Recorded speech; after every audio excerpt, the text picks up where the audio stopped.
in our latest word also received in our news. Hey guys, it's Nia Wood-Kander, and today we're going to talk about Amazon. Now, a lot of the news in recent weeks has been about Jeff Bezos essentially retiring and becoming chairman of the board, and people have been talking about what he's doing next, but here's what I think is going on. I think this is actually a super clever chess move because of the antitrust concerns. Now, unlike the Mickey Mouse case that Facebook is dealing with, Amazon's antitrust case is very real and an absolute existential threat for the company. And so I think what Jeff Bezos did is pull a fast one on regulators. And in this video, I'm going to tell you why. Trust me, you can't miss this because this is one of my craziest theories yet, you guys, and I really want to share it with you and hear your thoughts. So let's go. But first, make sure you take a moment to like and subscribe. I absolutely appreciate it, especially since the channel is first starting out. So please do that now, and let's go to Amazon next. Now, first, you should understand that Amazon is in the midst of an antitrust case in Europe and potentially even in the US. And so they've been facing what can only be described as a PR nightmare. And I'm not talking about Jeff Bezos leaving. It actually has nothing to do with him. Unlike the other antitrust cases, which I told you about are a total joke, the one at Amazon is very, very real. And there's very real concerns that Amazon is meddling in markets. I'll tell you about that in a second. And because of that, something needs to be done. They cannot be seen as the everything monopoly or the everything company anymore. And so they chose to be seen as AWS. And who better than Jassy as CEO to come in and sort of switch the narrative on how Amazon is seen.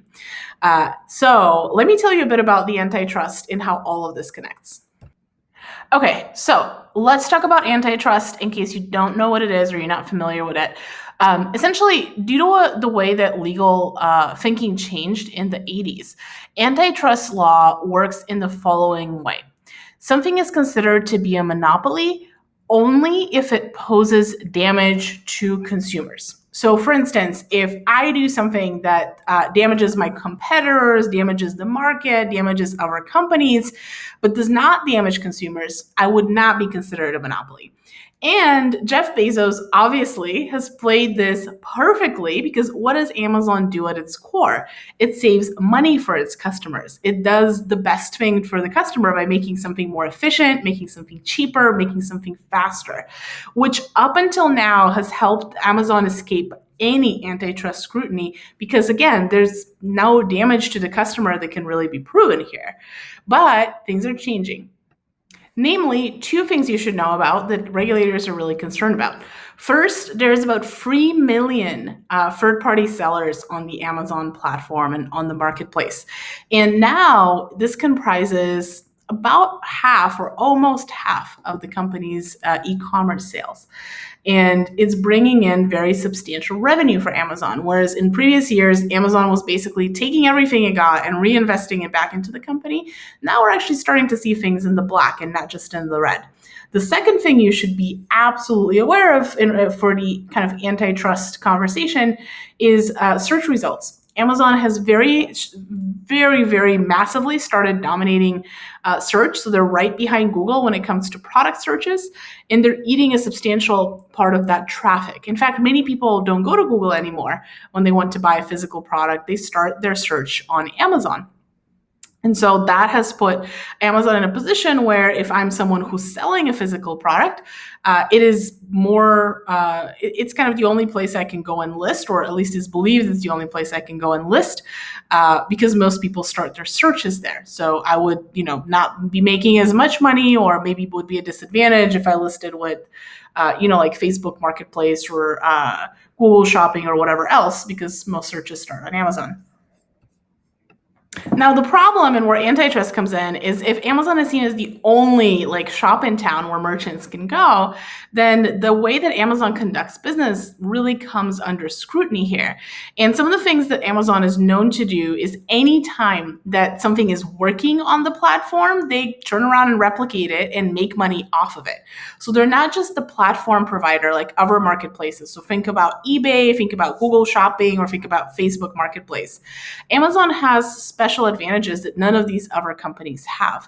For one, Amazon is able to see the data of all of the sellers, the buyers, the number of transactions, so they can identify which products are going to be sold and successfully versus not. No other merchant on their platform has that data advantage. So this is something that, again, Amazon uniquely holds. And the way that they use it is by creating competing physical products.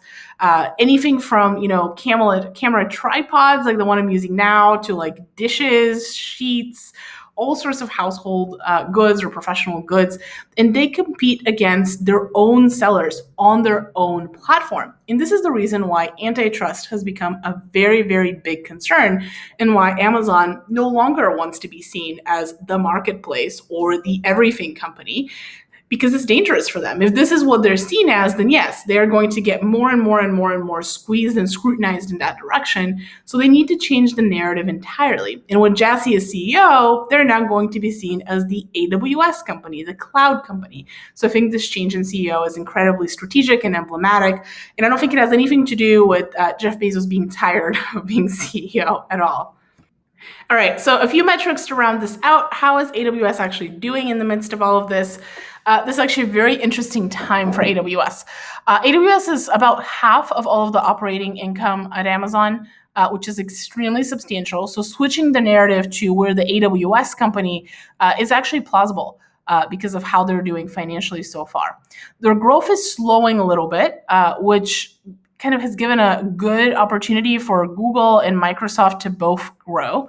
However, AWS is still the dominant player in the market by a very significant margin. So slowing growth doesn't mean anything. Amazon very frequently kind of slows growth or kind of plays with numbers like that on purpose.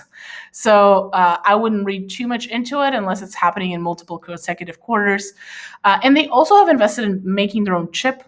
AWS Trainium. This is a very, very major move to stave off Google and Microsoft. And the other thing you should know is in order to grow AWS, they have to grow AWS internationally. And they're specifically extremely interested in Europe and APAC. In Europe, they already have like an antitrust lawsuit brewing, not an APAC, but they need to win in Europe. Like this is a kind of non-negotiable for the future of AWS. And so that's another reason why the antitrust lawsuit is a big, big problem for them right now, because Europe doesn't joke around with regulation like the US. They are overly litigious, overly horrible over there, which is why no one wants to start a company in Europe to begin with. But it also means that the lawsuit in Europe against Amazon has very real teeth. So my actual theory around this is that this is an incredibly calculated move.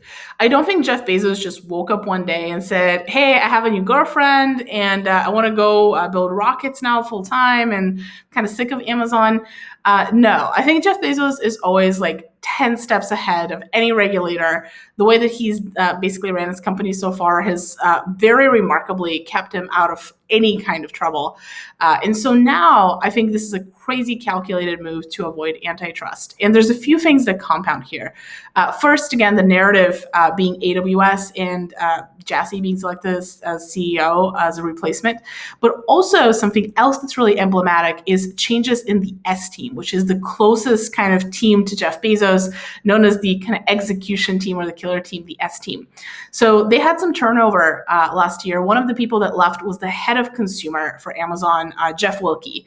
And he wasn't replaced by anyone who works in consumer or marketplace. He was replaced by folks who work in logistics and infrastructure. Again, further strengthening the narrative that Amazon is now AWS. We're not a marketplace. We're just selling cloud products. Take your antitrust lawsuit away from here. We're not interested.